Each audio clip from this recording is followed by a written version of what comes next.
I'm James Mackie from the Out and Out Blues Band. So I grew up in Lancaster and that's where I started to teach myself the piano. I just got absolutely obsessed with it. I went to the wrong school. I went to the grammar school here and it wasn't for me.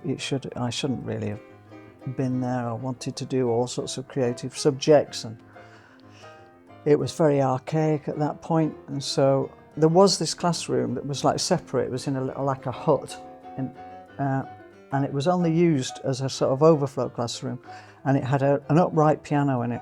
I did something to the window, so the window always opened, and it meant that I could go in there and play the piano at dinner time, at break time, during lessons that I nicked off from, weekends, summer holidays. I could just go up and just play this piano and nobody who was for miles around could hear me or play it, you know. The first band that I released any singles with was called the Pharaohs. We did 2 singles. That was from a recording studio in Lancaster. We got radio play, one thing and another. It was right at the beginning of the ska movement. As a result of that and that time and one or two things kind of colliding, if not being organised, I ended up going down to Coventry with the bass player from the Pharaohs and auditioning for the Selector. Boy, were we put through our paces. So yeah, ended up joining the Selector. I mean, they were in the charts. They'd done 1 album. We were thrown into the deep end and straight into the 2nd album. I mean, literally, the day we arrived, we were in the studio. That album was called Celebrate the Bullet. Then we did Dance Craze, and so I was a member of the Selector for quite a long time, actually. And then later, in the mid-80s, again, an opening in Madness came along. I was living nearby and it all kind of worked out, and I went to work for them as well and did lots of live work, lots of festivals, lots of TV, including my first gig with them, which was Saturday Night Live in New York, which was a frightening experience, to say the least. I said, right, what's the first job? What do you want me to do? You know, and they said, well, we've got this TV thing coming up and we've got to do 4 numbers. I said, oh, right, okay, well, 4 numbers is not too bad. When is it? So kind of next week, the end of next week. Great, okay, tell me what numbers they are and I'll go away and learn them. Either they didn't want to make their mind up or they decided to just take the mickey. They just gave me all their albums and they said it'll be 4 of those off those albums. I did my best to learn everything I'd ever done, and then went back.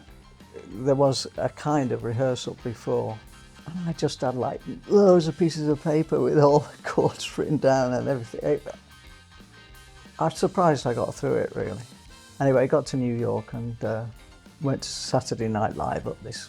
It was an amazing studio, right, like 30 floors up. I mean, it was ridiculous. It was just so out of, you know, it wasn't the north of England, you know, it wasn't anymore. It was crazy. We started with Our House and it all went well. They'd already had massive hits. I mean, they were so established and it was, you know, essentially they were about to take a rest. It was towards the end of that first flush. There were some stories that I'm not prepared to tell now, but they were great guys. But there were tensions at that point. I think just that lifestyle for all of that amount of time and being friends and being so close and different allegiances and different desires, it was starting to be a bit fractious, I think. I loved it and I would have, you know, of course I would have stayed happily, but it was never going to be. You don't walk into a band like that from the north of England. The culture was too established, you know. But I kind of miss them, you know, when it all fell apart. I mean, I'd literally fly back from like France with all my suits and everything with madness, get back, and then next week I was washing cars on the Hackney Road, you know, trying not to let on what I did, you know, because nobody would believe me anyway, you know, and then they'd just take the mickey. And then, you know, 2 weeks later I'd be off again, and, you know, it was odd. But at that time, I'd already started to work for theatre. I just like creating music.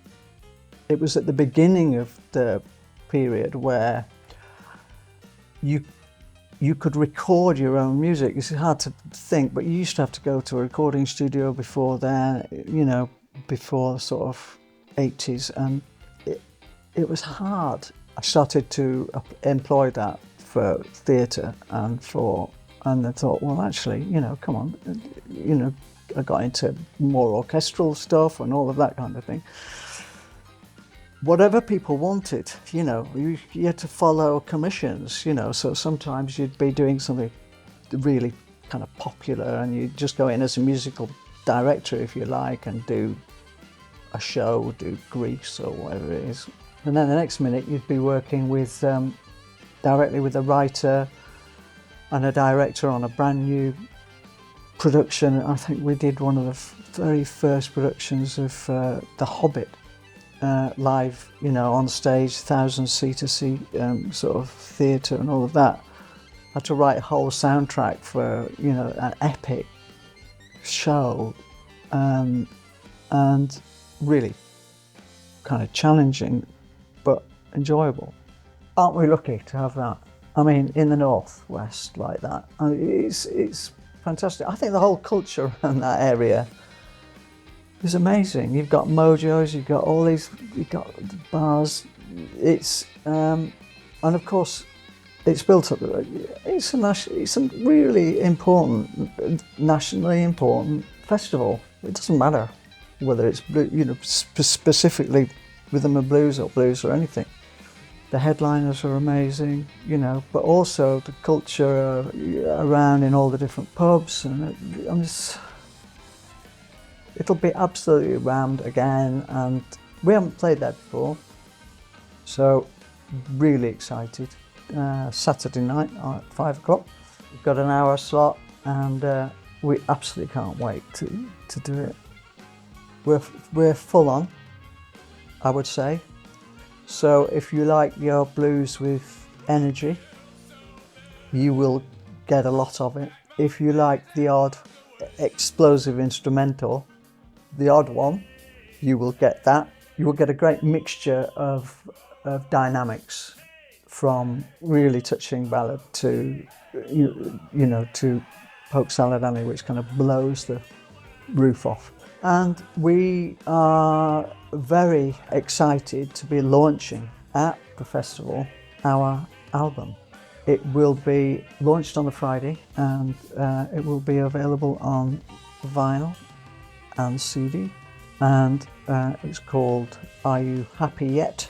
We'll be excited about that. We'll be really sort of pumped about that, and we'll be playing all sort of 4 originals from the album in our set, so people will get a real showcase, and they'll get a show as well. You know, the place will be absolutely rocking by the time we've finished. I can guarantee that. There's an indefinable thing about real blues music, and I'm not just talking about traditional blues music, contemporary blues musicians. I think they all share something. They all share this desire to communicate that's over and above showing off or just presenting something. It's universal, and it's at the heart of all popular music. You know, you just could trace everything back to that, and kind of everybody knows that. But I think there is a shared thing in blues. I can't understand in today's world, which is a mess in so many ways, and there is so much to write about, to discuss. I don't know anybody who doesn't end up talking about it in a social occasions. Blues music is absolutely relevant. It couldn't be more relevant now. Talk about the human condition, to try and exorcise the angst, just the everyday stresses and strains of being alive and having to deal with all the information that's coming in, and some of the tragedies and some of the inequalities and some of the universal themes that blues music has dealt with right back to the beginning. There are still injustices, there are still things to talk about and to sing about, and it's not just in the lyrics, it's in the notes, it's the wail of the harmonica, it's in the bend of the guitar string, it's in the trill of the Hammond organ. Those things are in the notes. That's what blues music is. There's a lot of music around now that have got so divorced from that we need to keep on putting energy into it and making it more relevant than it's ever been before.